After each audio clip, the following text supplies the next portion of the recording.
Welcome back जी, वापस आ गए और हमारे साथ एक कॉल है नुमान की हाफिजाबाद से। अस्सलाम वालेकुम। वालेकुम सलाम जी जी नुमान, मैंने ना कुछ पूछना था मैडम मरीम से। जी पूछिए। मैंने ना उनसे पूछना था अपनी स्टडी के बारे में। अपनी स्टडी के बारे में। अच्छा अच्छा। और मैंने पूछना था कि मैं कब तक बाहर जा सकता हूँ। डेट ऑफ बर्थ बताइए। मेरी 5 अक्टूबर 1991। 5 अक्टूबर 5 अक्टूबर 1991। 1991। ठीक है, वैसे आप करते क्या हो, क्या पढ़ रहे हो अभी इस वक्त? अभी मैं वैसे तो FA कर रहा हूँ। FA कर रहे हो? और मेरी यही कोशिश है कि मैं जल्द से जल्द। क्या चाहते हो, बाहर जाना चाहते हो? अच्छा जी। नुमान, आपको अभी बहुत फोकस, बहुत ज़्यादा हार्ड वर्क की ज़रूरत है। देखें, आपकी अपॉर्चुनिटी टाइम इंशाल्लाह आगे निकलेगा, लेकिन फ़िलहाल वो इन्वर्टेड आ रहा है। तो आप 5 साल का टाइम रखें जब आप बाहर जा सकेंगे, और बाहर जाने पे भी डिसअपॉइंटमेंट्स आएंगी। सो पहले प्लीज़ अपने आप को क्वालिफाई करें, और ये जो टाइम स्टक है इसमें कोई हुनर हासिल करें, ताकि बाहर जाके आपका रोज़गार अच्छा बन सके। अगर आपका सवाल स्पेसिफाइड ये है कि बाहर जा सकेंगे तो जा सकेंगे। टाइम लाइन 5 इयर्स के बाद 5 साल कम से कम लगेंगे। उस टाइम को वेस्ट नहीं करो, 5 सालों में यहाँ पे रह के पढ़ो। ये नहीं कि जी बाहर जाना है, मैं अब चला जाऊं, अब चला जाऊं। अपना हुनर हासिल करें और उससे आगे की लाइफ बेहतर, बाहर की लाइफ, रोजगार बेहतर होगा। ठीक है जी, thank you so much for calling. अच्छा जी, हम लोगों ने ब्रेक में कहा था मरियम से कि रीमा के टैरो कार्ड्स निकालें और देखें कि आने वाले वक्त में उनके लिए क्या है और किस तरह से है, और उनकी मैरिटल लाइफ कैसी है। आपने उनकी स्कॉर्पियो, मुझे डेट ऑफ बर्थ बताई, बर्थ नंबर 9 बताया।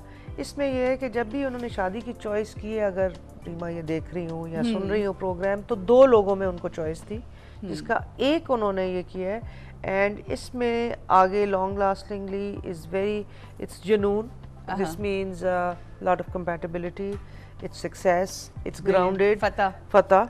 तो मेरा ख्याल है जैसे माधुरी ने एक डॉक्टर के साथ की थी और वो हुई थी, I think we going to have a similar state in Pakistan. जबरदस्त। और वो भी US बेस्ड इंडियन था। एग्जैक्टली हमारा सेम उसमें आ रहा है। तो आने वाले वक्त में इंशाल्लाह। बच्चे भी आपने देखने हाँ, बच्चे एक इनका मेल कार्ड है। ठीक, अच्छा, चलें अल्लाह खैर करे। डॉक्टर साहब के भी निकालने आप का जितनी देर में, हम एक कॉल बिल के पहले ले लेते हैं। अस्सलाम वालेकुम जी। अस्सलाम वालेकुम सहरेश। अस्सलाम वालेकुम, आप रोज कैसी हैं? मैं बिल्कुल ठीक ठाक, आप सुनाओ कैसे हो, क्या कहोगे? ठीक हूँ जी। अभी मैंने ना पूछना है, मेरी डेट ऑफ बर्थ है 1988। 1988 पूछना क्या है? जी मैंने पूछना है कि पहले भी मेरी शादी हुई थी लेकिन नाकाम हो गया, तो अब मेरी शादी हुई है तो अभी मेरे ना बच्चे नहीं है, तो इसलिए मैंने पूछना था कि मैं कोई डॉक्टर नहीं छोड़ा, मैंने दवाइयाँ ली हैं, हर जगह गई हूँ। डेट ऑफ बर्थ अपनी बताओ क्या है? जी मैंने यही पूछना है कि मेरे यहाँ इस दफा शादी कामयाब होगी, इंशाल्लाह होगी। आप बिल्कुल पॉजिटिव सोचो। मुझे बताओ कि डेट ऑफ बर्थ 88 नहीं, कि तारीख क्या थी? तारीख 22 जून। 22 जून, ठीक है, 22 जून है और 1988। ठीक है, आपको बताती है मरियम जी। हाँ जी, इनकी पास्ट में ये देखें काफ़ी ज़्यादा नेगेटिव एनर्जी है, ये जादू नज़र ये हो सकती है, लेकिन ये इनका कुव्वत 3 कार्ड्स बल्कि 4 कार्ड्स खुले हैं। सो पहला क्वेश्चन कि इनकी शादी सक्सेसफुल ये रहेगी, डेफिनेटली रहेगी, इंशाल्लाह रहेगी। हाँ, बच्चे होने में थोड़ा सा टाइम लगेगा। आप अपनी जनरल हेल्थ को इम्प्रूव करें, और या मुसव्विर हो या खालिकों का रेगुलर विर्द करते रहें। इसके अंदर वैसे औलाद एक इंडिकेट होती है जो फीमेल होती है, फीमेल। इंशाल्लाह बेटी की है इंडिकेशन। कौन सा बताया आपने? या मुसव्विर हो या खालिकों। ठीक है जी, या मुसव्विर या खालिको। थैंक यू सो मच, बहुत शुक्रिया कॉल करने का सहरिश जी। डॉक्टर साहब के क्या कार्ड्स निकले?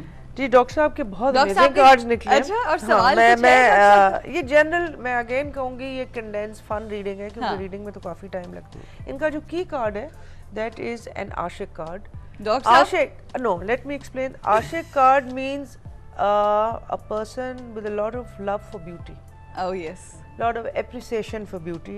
और दूसरा जो इनका निकला है ना, ये मल्टीटास्किंग में बहुत ज़्यादा एक्सपर्ट है।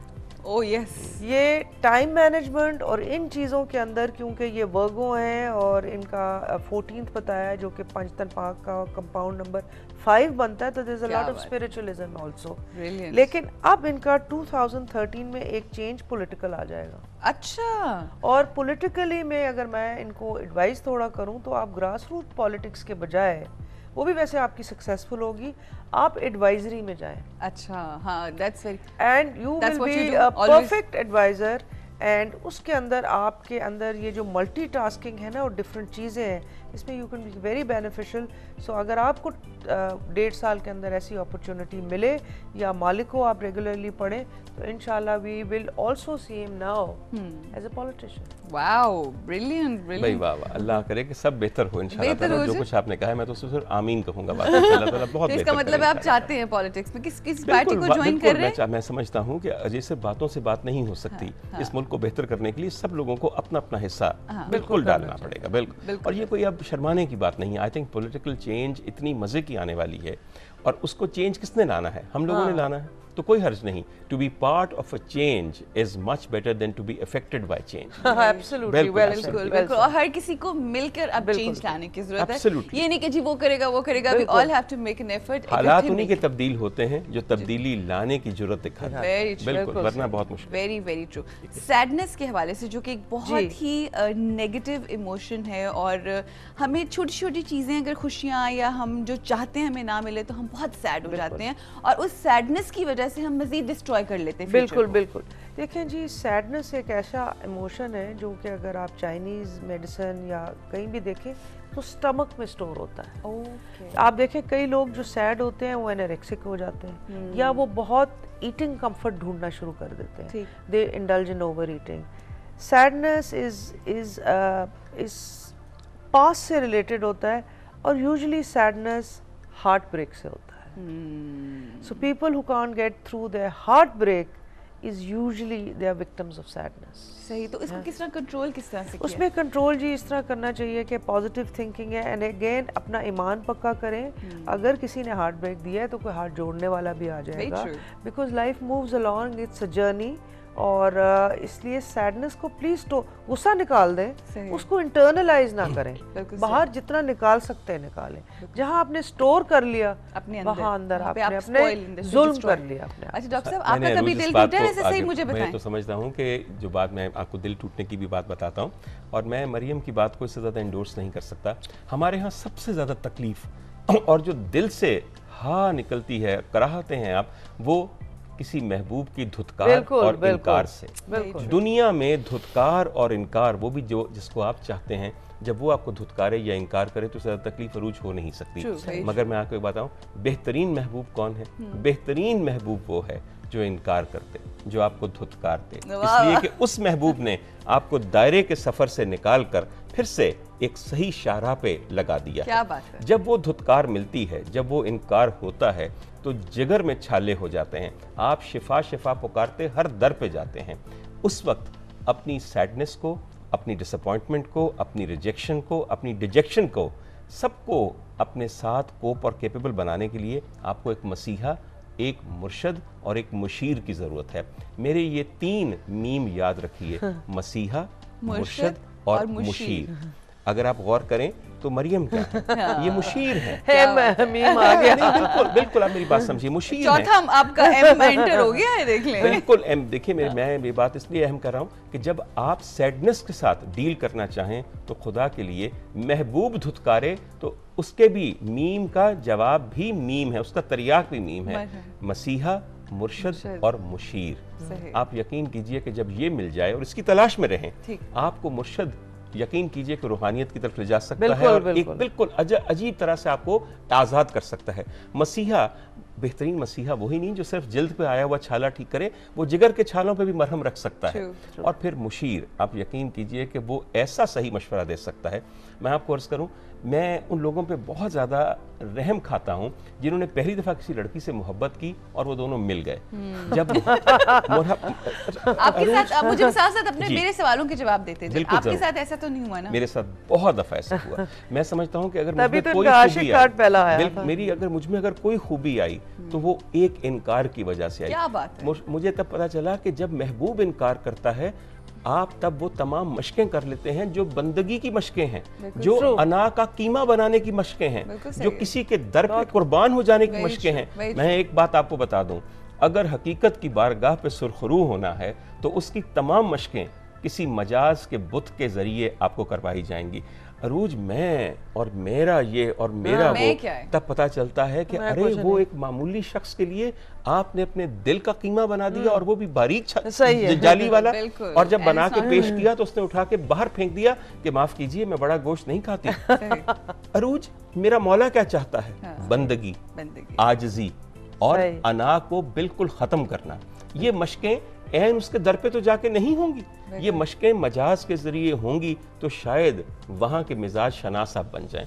और जब वहाँ के मिजाज शनास बन जाएंगे फिर आसासियाँ। मैं ये बात गलती से नहीं कह रहा। एक मेरी बात याद रखिए ख़वातीन हज़रात, जो लोग मोहब्बत में नाकामी का रोना रोते हैं वो क्या जाने कि मोहब्बत में असल कामयाबी तो इश्क़ ला हासिल है। अरूज जिस शख्स से मोहब्बत करो और वो हासिल हो जाए, अगर मोहब्बत मुनाकिहत में बदल जाए तो मेरी बात याद रखिए, दो चीज़ें उसमें बुरी तरह घुन की तरह आ जाती हैं। पता है क्या है? रोजमर्रा की दीमक उसे चाट जाती है और यकसानियत का जहर उसे काट जाता है। मैं दोबारा रिपीट कर रहा हूं, रोजमर्रा की दीमक और यकसानियत का जहर, रूटीन एंड मोनोटनी।